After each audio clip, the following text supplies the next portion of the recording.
Hey Camille, on a reçu une question sur les réseaux sociaux. Est-ce que la météo a une influence sur la pollution de l'air? Oui, car la pollution de l'air qu'on respire dépend de deux choses principales, les émissions de polluants et la météo.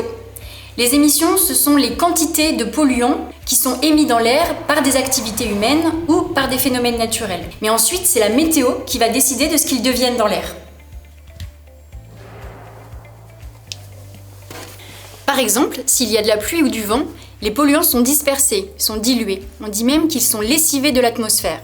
Ce qui signifie que les niveaux de pollution sont plus bas que s'il n'y avait pas eu cette dispersion. A l'inverse, quand le temps est calme et sans vent, les polluants stagnent. En hiver, on peut même avoir ce qu'on appelle une inversion de température. C'est comme un couvercle d'air chaud au-dessus d'un lieu donné qui empêche les polluants de se disperser. Résultat, ils s'accumulent. Il faut savoir que la météo joue un autre rôle. Elle va aider à transformer la pollution. Je vous donne un exemple. En été, avec la chaleur et le soleil, les oxydes d'azote et les composés organiques volatiles, qui sont des polluants de l'air, peuvent se combiner et former un autre polluant, l'ozone de basse altitude.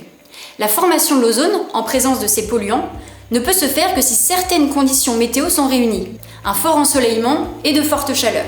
C'est pour ça qu'on parle souvent de pollution estivale. Et quand on sait ça, on regarde d'un autre œil le ciel bleu et le soleil qui tape. Il y a d'ailleurs un lien avec le changement climatique. Plus le climat se réchauffe, plus des périodes avec des conditions météo favorables à la formation de l'ozone se multiplient. Et en plus d'être un polluant, l'ozone est aussi un gaz à effet de serre, ce qui vient accentuer le changement climatique. Ça devient un vrai cercle vicieux. En résumé, ce qu'on peut retenir, c'est que la météo ne crée pas la pollution, mais elle joue quand même un rôle clé dans sa dispersion, son accumulation ou même sa transformation. Et bien évidemment, pour réduire la pollution, ce n'est pas sur la météo qu'on doit agir, mais sur les quantités de polluants qu'on rejette dans l'air.